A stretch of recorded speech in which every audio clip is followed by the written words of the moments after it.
Hi everyone, and welcome to round 3 of the RaceFace.Pro GT4 Sprint Series. You're with myself, Bertus Hugo, and my co-commentator, Doug Gerber, tonight.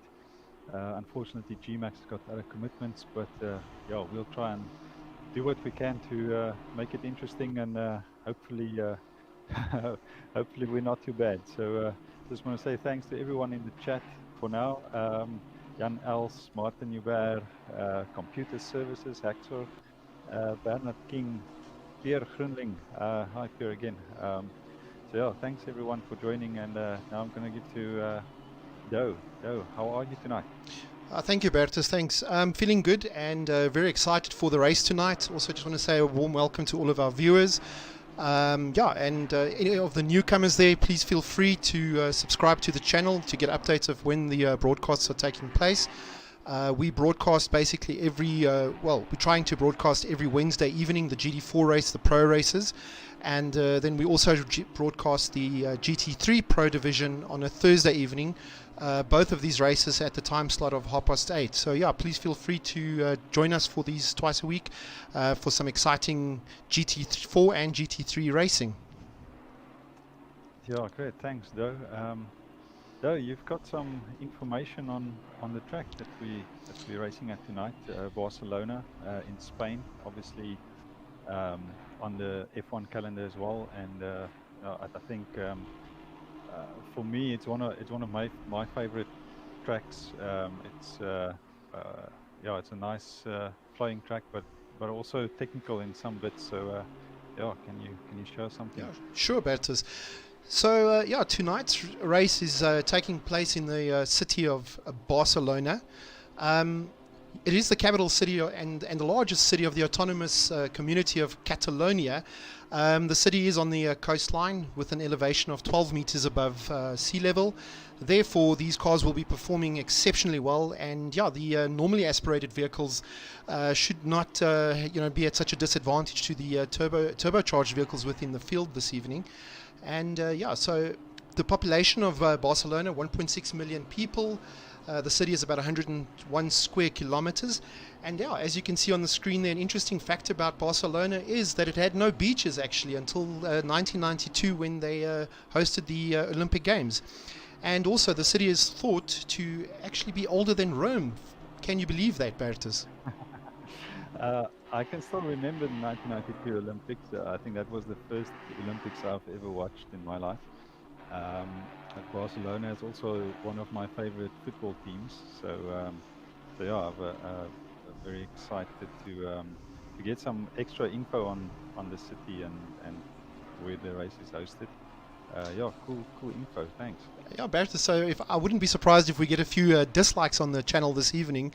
You might be upsetting some of the AC Milan fans, maybe some of the Manchester United fans with your support of Barcelona. Definitely some of the Real Madrid fans, the arch rivals. But yeah, it's cool. We're not here for football. We're here for racing. Yes, and I do not know much about football, so I'll steer clear of that. Cool. All right, moving on, some info around the actual track that we will be racing on this evening. Considered to be a fairly good all-rounded track. Some nice high-speed sections, very tight turns as well. So yeah, a good balance, a real test of the driver and the machinery that he will be using this evening. The circuit does actually have an FIA Grade 1 license, and as probably the most of our viewers will know, Barcelona actually hosts annually also the winter test season for the Formula One teams.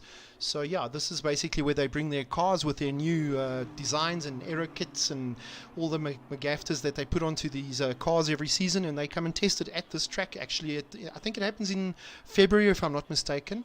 And that's really one of the highlights of the year at Barcelona. And obviously it does host one of the rounds of the Formula One World Championships as well. It does host the GT3, the Euro World Challenge series that is hosted by SRO is also held at Barcelona, obviously in real life like we do in the game. So yeah, a very well-known and track, and I think a well-liked track by a lot of drivers and spectators alike. Yeah, I think what I like about it is the drivers have to be on it all the time. There's no time for rest. The straight is not the longest straight. Even the back straight is quite short. Um, there are a couple of overtaking opportunities, obviously into turn one, and I'd say at the end of the back straight, there's a bit of a hairpin, and that's usually a good place for overtaking. You also sometimes see a few clashes there because the track is quite narrow when you go around that corner. And then also, I think it's turn 5 and 6. Um, we sometimes get a bit of a a car turning around there and missing the apex and putting it into the sand. So it should be interesting. Yeah. Just looking at I just want to quickly look at the qualifying as it stands now. We've got Charles Wilkin on provisional pole for now, with Morgan McCall and Junior McCall following him within about 1/10 um, down from Charles, and then also Mark van Rensburg in fourth, and Arno Visagie in fifth place at the moment, all within 1 second of the leader. Interesting. Well, not unexpected, but yeah, interesting grid for now. Arno Visagie, obviously, one of the. I think he won the last race, so yeah, it should be Definitely one of interesting the favourites, I think. Yeah, for this evening. Bertus in the in KTM. the Yeah, KTM. You know, I've actually been quite surprised by the performance of that vehicle in the hands of Arno. I mean, it is the only KTM on the grid this evening. As you can see, it's a plethora of BMWs and AMRs on the grid. So yes, you know, quite a I would say left field choice there by Arno to go for the KTM. But he obviously shows that, you know, in the hands of a proper driver, any car can be can be competitive and pretty quick. yeah, yeah. Apparently, the KTM has got very good brakes. Now, I haven't uh, done any laps in it myself, but apparently the brakes are very good. And I think if you compare it to the rest of the GT4 field, where brakes are, it feels like an optional extra um, on these cars. And yeah, I think that will be a huge advantage. So and also on a course where there's a lot of braking, uh, you know, braking zones where you can score a lot of time. I think Yes, that will make a big difference. absolutely. So, Barrister, I think it's probably fitting for us to just have a quick look at what the standings are in the championships at the moment.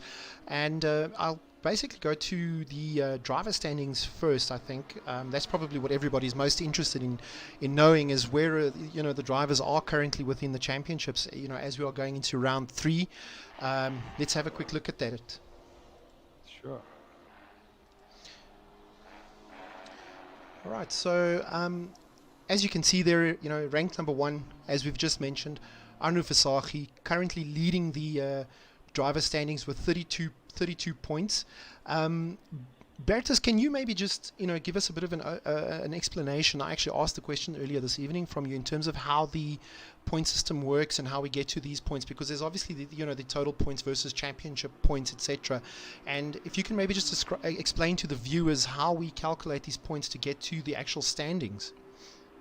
Yeah, sure. So we have 6 rounds, and we have one drop round.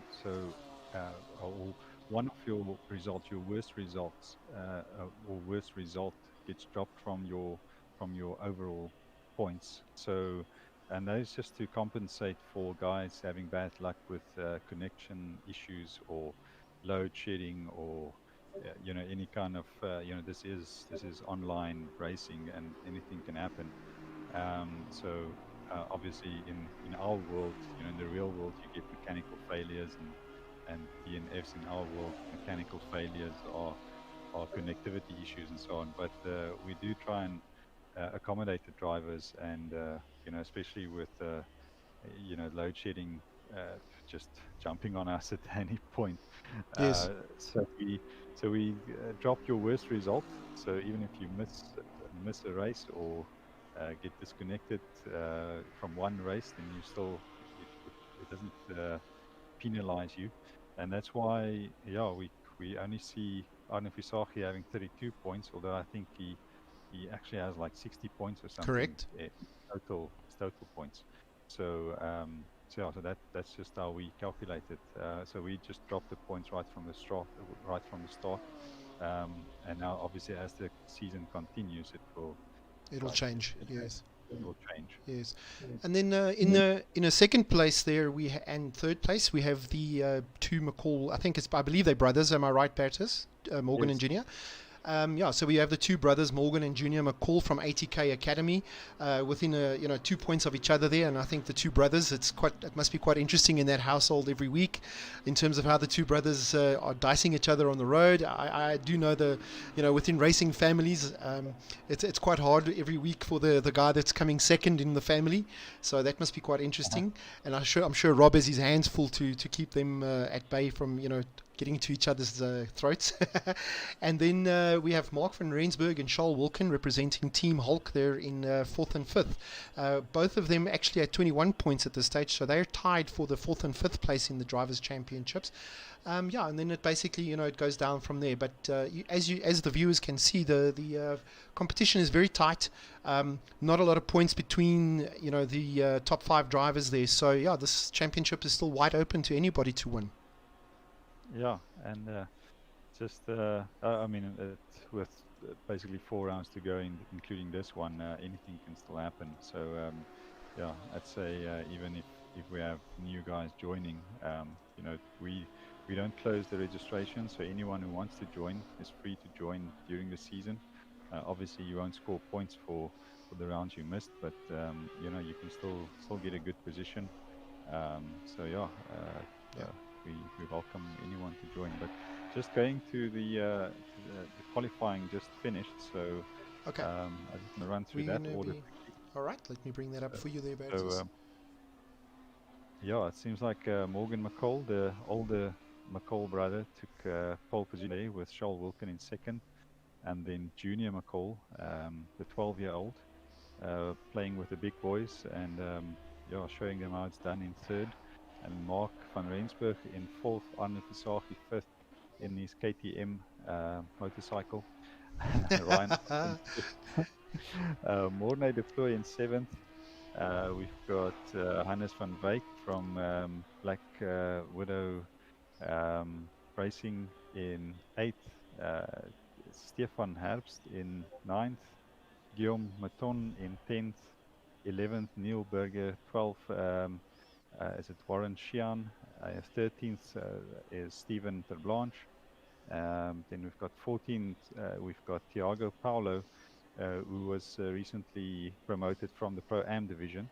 So his first race in the Pro division. And then we've got Mike McGeer also from DWR in 15th. Johan Brits in 16th. Chris Vickers in 17th. Also newly promoted racer, and then Chebo Molotto, yeah, in 18th, the KK team owner, excellent. 18 cars on the grid, not a bad grid for GT4s, and this is a 45-minute sprint race, so it should be fun. All right, let's move over to the action there.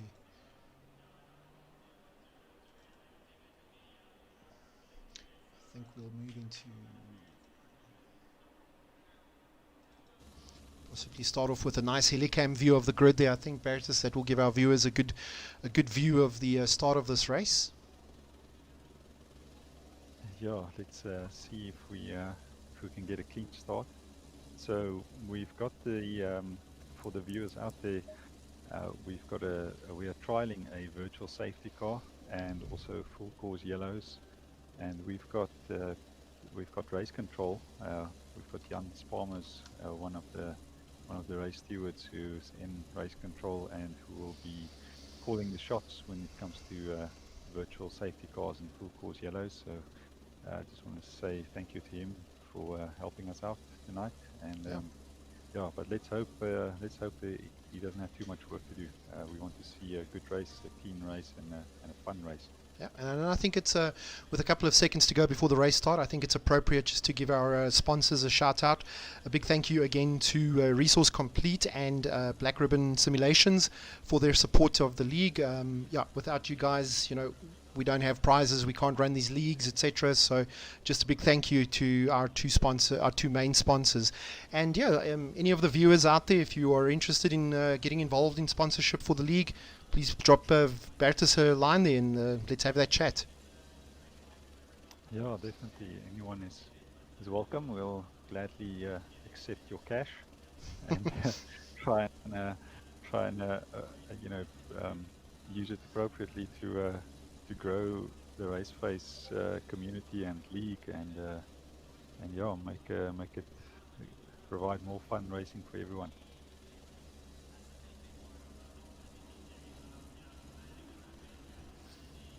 All right, as we proceed with the formation lap.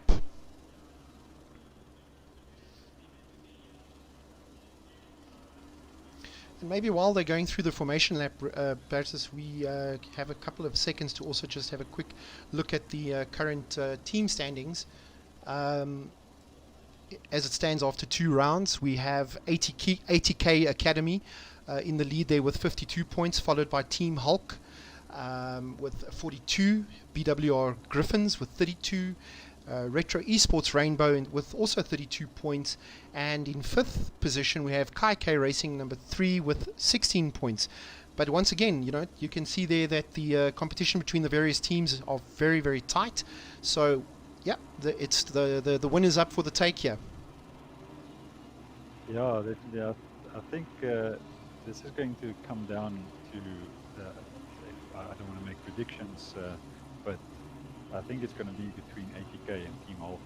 You've got Charles Wilkin, who I know he's very much focused on GT4s at this stage, and you can see, he qualified on the front row, so he'll give it a good go. And then we've got Mark van Rensburg, and it's good to see him back in the RaceFace leagues. He participated in I think our first season and part of our second season of GT3, so it's good to see him back, and he teamed up with Charles, so it's a formidable team. And then obviously you have the McCall brothers, who are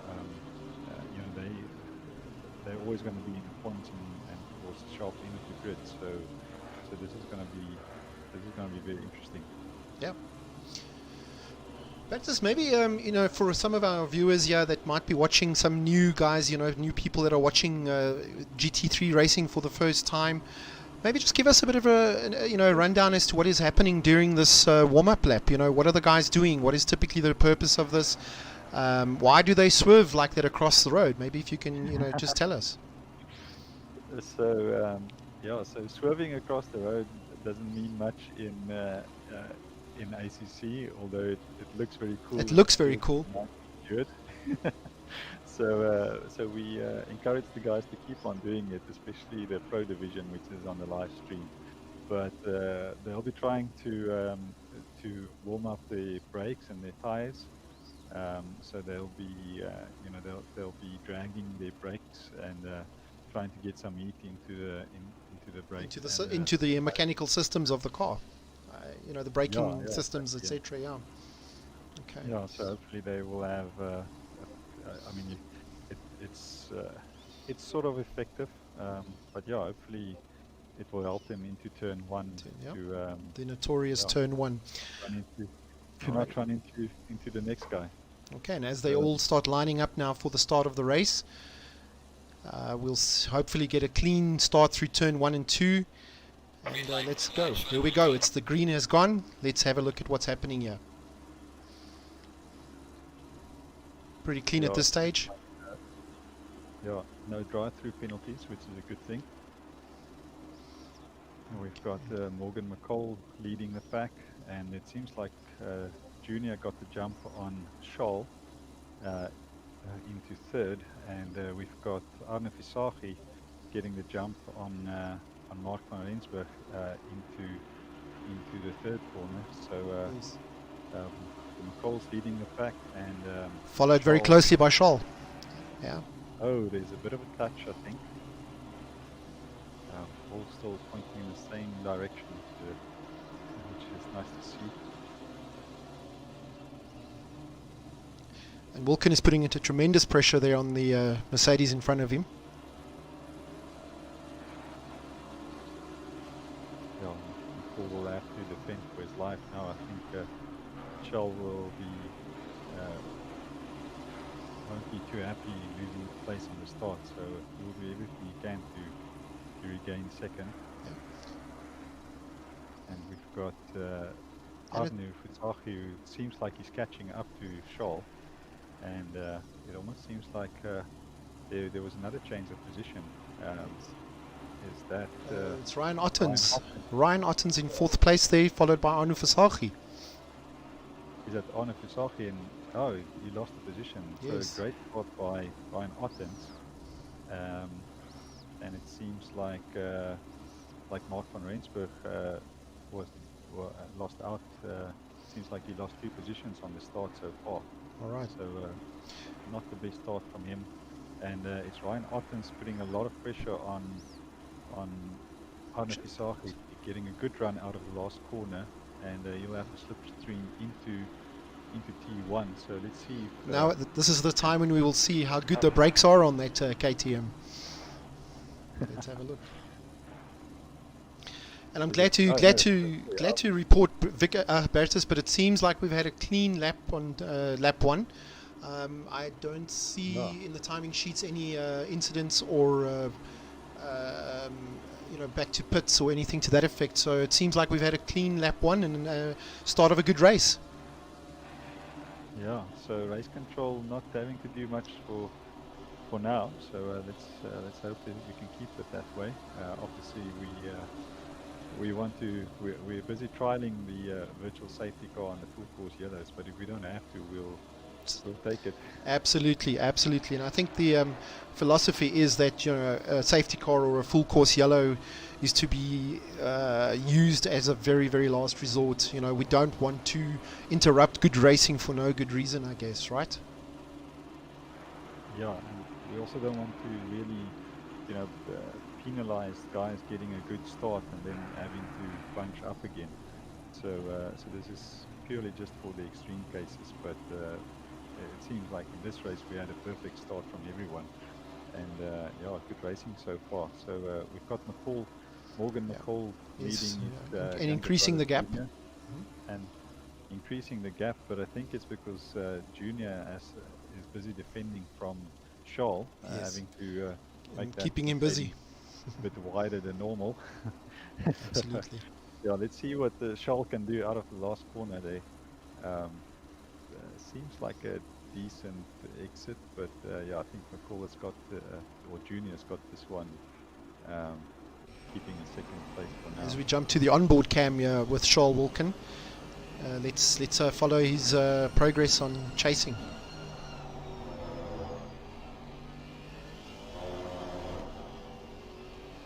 Charles Wilken, obviously one of the real world race drivers who very much into sim racing these days, and also yes. in, I understand Charles' background is in rallying. Is that correct, Bertus? No, that's one of the things he did. I know he's done a couple of different categories. Yes. Good all-rounder, and yes. now also usually one of the front runners in sim racing. He actually won our second season in GT3, beating Bruno Cadilli in the last round to take it. So, or coming from behind in the last round, and okay. No, but at the moment it seems like you'll have to be patient behind Junior. Junior is making a bit of a gap and trying to catch up to his big brother there. Absolutely. And, Bert, it's something we can maybe also chat about a little bit. I mean, I know it's not necessarily totally relevant. I mean, I'm speaking under correction here. You can, you technically obviously understand these things a lot better than I do. But if we're comparing the sim to real race to real racing, why these cars are so closely matched. If we look at it from a real life perspective, a Mercedes AMG versus a Aston Martin, for example. You know, the AMG puts out quite a bit more power, I believe, etc. But when it comes to this level of racing on GT4 and 3, we look at a thing called, I think it's balance of power, BOP, that is applied to these vehicles in order to level the playing fields, right? And that is why the racing is so close and so tight, and why it is so difficult, you know, for someone like Charles now to just overtake. You know, he really needs to work hard to get close to that Mercedes in front of him, use the aero, use the slipstream, and really get, you know, to take his chance when it's there, you know. So tell us a little bit more about BOP, Bertus, you know, in terms of how that works for some of our newer viewers here. Yeah, so it's actually balance of performance, and the way... There you go, I told you you knew more than I did. No, I'm not the expert, so I'll just share what I know. Yes. But so they will take the cars around with same drivers around certain tracks, and then they compare the lap times, and they just add ballast to the cars to make sure they sort of get them as close as possible to the same lap times. Correct. Obviously, you'll still have certain cars being quicker on certain tracks, and you also have certain cars with certain strengths and weaknesses. So certain cars will have more straight line power, whereas other cars may have more downforce in the corners. So yes. And they're all handled different. So it comes down to your driving style and what you prefer and what you're comfortable with. And for now it seems like Morgan McCall is very comfortable in these Mercedes. Absolutely. Opening up a bit of a gap. I think it's 1.2 seconds now over Junior, 1.4 seconds. And Charles Wilkins still keeping close to Junior in third, about 6 tenths behind Junior. And then we've got the rest of the pack, Ryan Ottens, Arne Visagie and Mark van Rensburg within a second of each other. So that's also turning out to be a good battle, it seems. Yes. Arne Visagie trying everything he can to get past Ottens in that AMR. So let's see how this one develops. He's being chased quite closely behind him by Mark van Rensburg as well. Yeah, Mark van Rensburg will obviously want to try and regain some positions. But yes. It's going to be an uphill battle. Uphill battle against Otten. Otten seems like he's really on it, race. So a good race from him so far. And I think another interesting factor around the Mercedes-Benzes that are currently leading the race is that in the GT4 format, I believe they are using the same turbocharged V8 engine as in the AMR. So the AMR and the Mercedes-Benz effectively share an engine in the GT4 class, where obviously in your GT3 classes there is a substantial difference in engine capacity between the the AMR and the Mercedes-Benz. In GT3, the Mercedes also being a normally aspirated vehicle, where over here it is obviously running the twin turbocharged V8. But obviously, with, like you said, with the balance of performance being applied, as far as I understand, they're obviously doing things like putting in air restrictors and those type of things to obviously get the horsepower down and more in line with each other. So yeah. SRO seems to be doing a good job of it, because as we can see here, we are getting some really good racing. I don't know, having to defend very hard there. We've also been,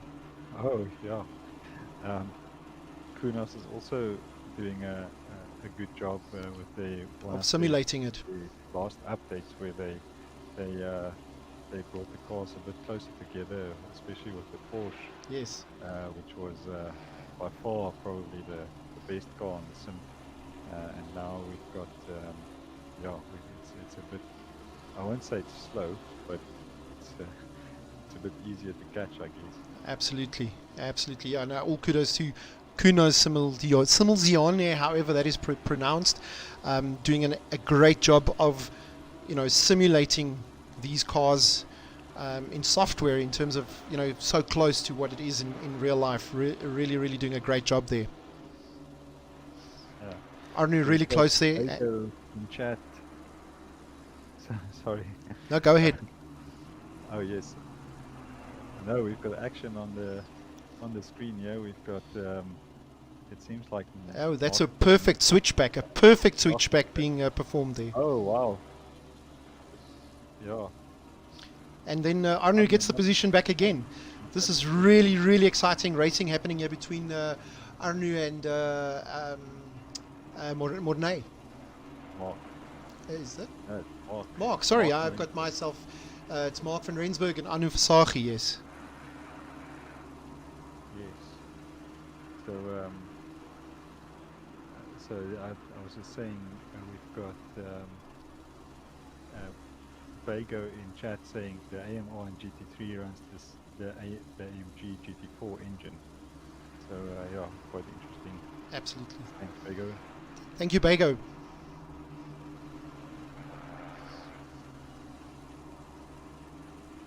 Yeah, we've got. I just want to mention Pierre, who stuck with us throughout the 12-hour of Bathurst over the weekend, and it seems like he's back in the chat to support the racing. So thanks, Pierre, and then everyone else as well. Thanks for joining in. Please, guys, see if you can hit like on the stream. Seems like we've got 25 people watching the stream, so let's see if we can get 25 likes on the stream. So if you're watching, please click the like button. If you don't like us, I see that 2 people don't like us. Oh, okay. Well, we'll take those. We'll take those as constructive criticism, Bertus. As you mentioned, I don't think we'll ever measure up to G-Max's level of and quality of broadcasting. He is the professional when it comes to this, and yeah, we're trying our very best to stand in for him this evening. He had some other commitments, unfortunately. So yes, viewers, please be nice to us. This is pretty much my second time doing the broadcasting. Bertus has done this in the past for some other sports. So we thought that it would be best for us to just continue doing the broadcasting. I don't think that even counts. We're just 2 noobs trying to sound professional. But thanks, guys. We're up to 10 likes now. 2 dislikes. So the guys who dislike us, please come back next week or tomorrow evening. I'm sure G-Max will be back. So we've got JC Grobler saying G-Max or riot. So I think it seems like we're starting a riot here. Not intentional, but yeah. Anyway, have some grace with the 2 noobs. We'll see what we can. There's some really tight racing going on here, Bertus, between Arnu Versace and Mark van Rensburg. A little bit of odgy-bodgy there through turn 1 as well, I noticed. So I guess hopefully if they can just keep it within limits, I guess then it's what they say, right? Rubbing is racing, and I think especially in the GT4 class where the cars are so tightly matched and dependent more on mechanical grip versus aero. You probably will see a little bit more of that happening from time to time. But yes, definitely a good battle developing here, and actually ongoing battle going on here between Arnu and Mark. And lurking there in the background is, I think it is Mornay Deploy. I'm looking at the timing sheets here, and I see he's lurking there in the back, and I think he's waiting for Arnu and Mark to possibly make a mistake so that he can capitalize. Yeah, I think he's doing a good job of just keeping close to them, not getting involved in the fight, keeping his nose clean, and yeah, as you said, just waiting for them to make a mistake. And then down behind him we've got Stefan Herbst, who's sort of having a lonely race there in 8th position on his own, just doing some lapping in clean air. So hopefully he can, that can be a bit in his advantage Go for Well, the first fastest and lap, potentially a fastest lap of the race. Yes. Well, let's see how he can match up against The the front McCalls. runners. Yeah. But yeah, and then behind him we've got Warren Sheehan, and in his is that an AMR? It's an Right? AMR representing WLS Racing. Yes, and then we've got Mike McGeer and Stephen de Blanche in 10th and 11th, and that should also be a good battle. I know these two, I think in the previous race they also had a bit of a battle. So, yeah, so it seems like they're quite on the same pace at the moment. Yes. But And yeah, I have to mention, Bertus, Stephen Terblanche, who drives here for Team RF Super Leggera. I have to make mention of his improvements over the last season and a bit. He's really starting to mix it up there with the top guys. Here in GT4, and very consistent all the time. In the GT3 leagues as well, definitely a top 10 contender there in Pro-Am. So yeah, I think he's putting in a lot of time practicing, etc., and it seems to be definitely paying off for him. yeah, no, I mean he's my teammate in GT3, so I'm obviously rooting for him, but I'm also yeah, I'm glad to see him, mixing it up with the faster guys. I know he puts in a couple of minutes every day, and I think I don't think he gets to practice all the time, but he's definitely putting in some time every day, and I think it's that consistent practice, on a Yes. daily basis that helps him to get up to speed. Although he's got Chris Vickers behind him now, so it seems like Pushing hard with the American V8. Oh yes. And you can see there, Bertus, that nose has seen a little bit of damage there. That car has seen a little bit of damage. But man, the Americans, they do make big cars, strong cars. So I'm sure he's still in the fight there. Yeah, I like the big cars. It's the Bentley version of the Of the GT4 class. Yeah, Yes. GT4s. That's probably a pretty good comparison between those two vehicles. Myself driving, obviously, driving them both on my, by myself. I think I have to concur with you on that it is actually very, very similar to the Bentley in the feel of the car, the weight of the car. That feeling of size when you're driving it in the simulator, I think is very, very comparable to the Bentley. Yeah, that's why I drive it. Although you just need to adjust your seating, because you can't really see your apexes. So it's difficult to spot your apexes, especially on tracks like Laguna Seca with the corkscrew. I couldn't see anything there. It's literally driving in the blind. So Chris Vickers is really putting a lot of pressure here on Stephen, having to defend quite hard, and like you say, making that AMR about double the size it usually is. So yeah, he's under a lot of pressure there from Chris. I think it would be nice for us. Let's go with the onboard at this stage. Yeah, he's got the run on the long. Let's see if he's gonna make a move here. Okay, There we go. Stephen makes a mistake, unfortunately, there into turn one. Coming back. Chris will have to try and capitalize on that mistake now. I think he will have the drive out of this corner. Let's hope they can keep it nice and clean. Yes, I think he's made that pass.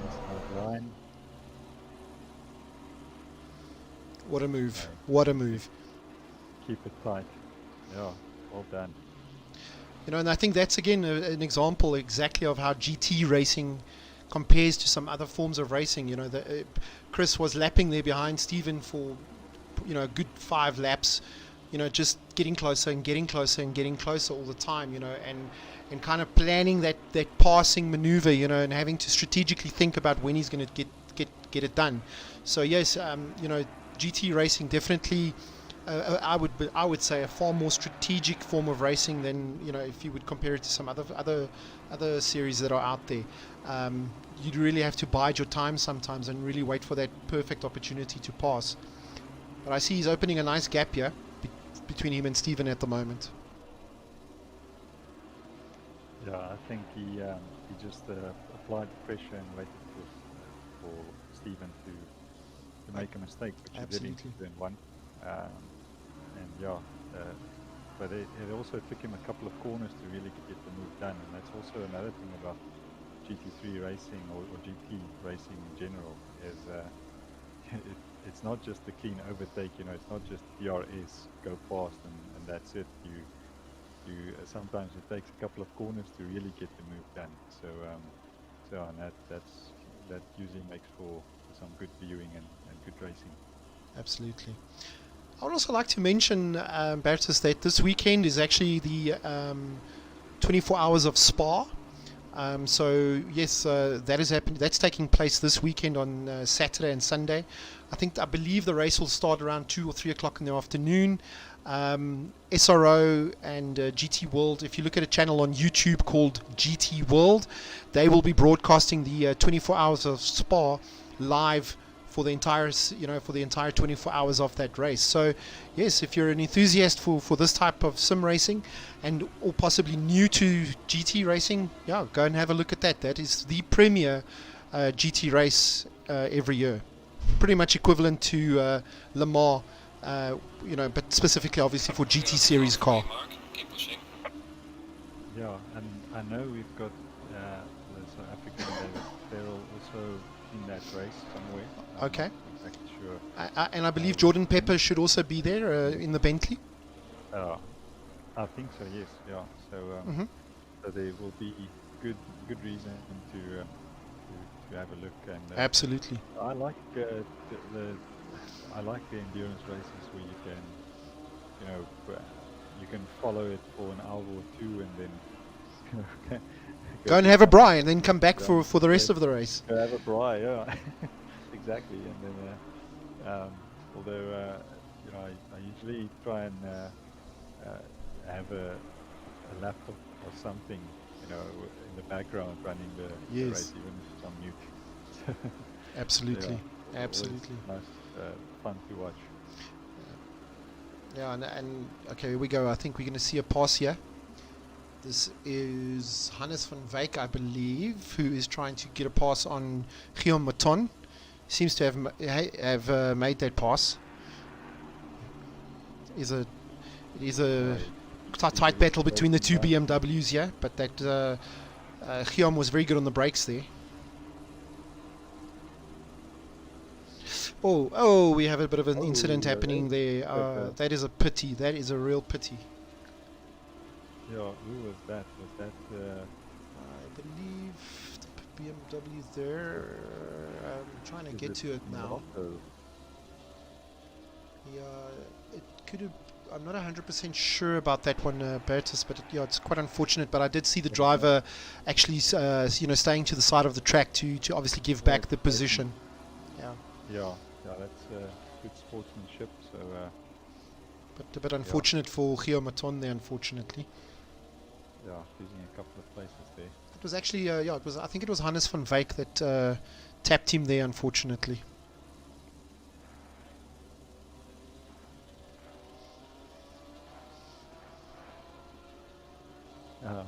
Bago says dislike for Barca. Okay, so.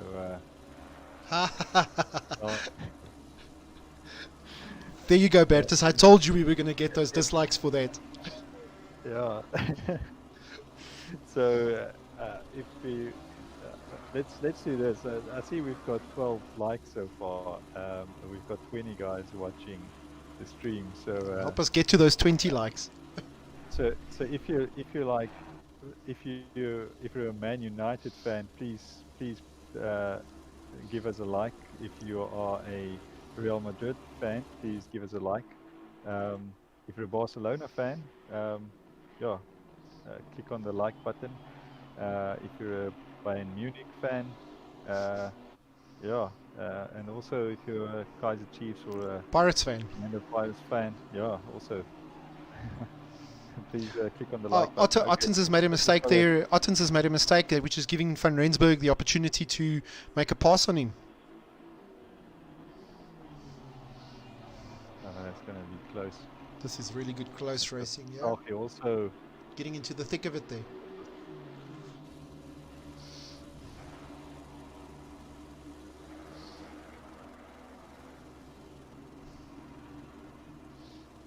coming up to this hairpin, this should. These three drivers have been in a battle for this entire race thus far, Bertus. It's a really, really good racing between these three drivers. Constant change of positions as well, I noticed. Yeah, and they're keeping it clean. Clean, absolutely. Nice to see. So Bertus, with about 18 minutes to go in this race, obviously we don't do a pit stop. As far as I'm aware, am I correct in saying that we don't do a pit stop in the GT4 class? So yeah, it's a full-on sprint race basically. But what can we expect? You know, what's starting to happen to the cars with 18 minutes left into the race? What is the driver going to start experiencing? I think the only thing he's really going to experience is the the tires might wear out if he's depending on his driving style and how he how he protects his tires. But if you're in a battle like this, I'm sure you're going to get a bit more wear on your tires. But yes, these cars can, if you know what you're doing, these tires can last for quite a bit. So yes, it shouldn't really be, they're all going to experience the same effect. So yes, it shouldn't be a huge factor. It's not like the one car is going to be way more, heavy on the tires. Yes. So these small mistakes we are seeing, Bertus, that could probably just be attributed to, ongoing pressure. I mean, putting pressure on the driver in front of you, the driver that's in front having this guy in his rearview mirror all the time. I guess that's where we're seeing these small little mistakes being made. It's just a matter of pressure that's being applied. Yeah, it's the pressure. Here and there, a bit of a lapse in concentration maybe, although these guys will be super focused, especially in this little train. So, yes. And 45 minutes, I mean, it's not long enough for you to really, lose concentration. If you're prepared like these guys would be, you can see, they pretty much on pace, and they would have been practicing. Arnu trying that pass there and really pushing on the inside to get past there. Yeah, I guess a little bit of putting his elbows out there. He needs to be careful. They're still on the track. Yeah. Van Rensburg weaving to try and break the slipstream. Yes. And then that little battle between them, giving Ottens a chance to just break a little bit away from the pack there and giving him some breathing space. I've seen. Yeah, and it also allowed Morne Deploy to catch up again. Yeah. So, let's see. Oh, that was seems like Pisagi going a little bit sideways there, so he lost a good tenth or two there. But should give Morne Deploy some drive. Yeah. Let's have a look.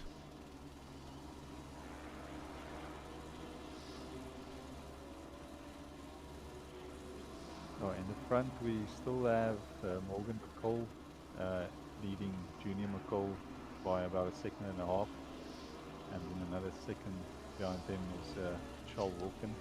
I think let's just go run through that the current leaderboard. So you can continue there, Bertus. I will jump to Junior there in second place. Yeah, so Junior McCall staying behind his brother for now, but keeping up with him. As I said, about a second and a half behind. Then we've got Charles Wilkin, another half a second behind Junior, and then the battle we've been watching all race: Ryan Ottens, Martin Rensburg, Arno Pisagi, Morne Deploy, and then Stefan Herbst about 6 seconds behind Warner at this stage. Yeah, Stefan's still doing his hot lapping for the evening. Yeah, in his Porsche, the only Porsche here tonight. And That's then quite we also surprising. have Warren Sheehan in the AMR in 9th, and then Mike McGear for BWR in 10th, 11th. Chris Vickers, the newly promoted racer into pro, in his Camaro in 11th. Yeah, and I think Chris is showing that he can mix it up here with the pros, Bertus. So I think yeah. that was a good promotion up from the Pro-Am division. Yeah, well, he won last week Pro-Am race by quite a margin. Okay. So definitely proof that he's got The pace. more than enough pace to be in pro. So now, which just shows you, I guess, if you're saying, I mean, obviously a lot goes into a race. You know, there's an element of luck also in every race, but you know, if Chris has won a race in the Pro-Am division or won last week, and I mean, I'm not entirely sure the entire story for Chris this evening, but you know, I think this is an illustration of how good it is at the top of this particular pro league. You know, in the top 5 drivers there. You know, it's the level of talent and things that we're seeing in the top 5 is just insane. You know, we refer to them as aliens typically. But yeah, kudos to Chris. You know, I think it's a really good effort from him this evening. I am impressed by him. Yeah, coming up from the Pro-Am division, yeah, he's showing that he's not lost, and he's chasing the top 10 now. So Yes. yeah, good showing so far. And then we've got Steven de Blanche in 12th at this stage, with Neil Berger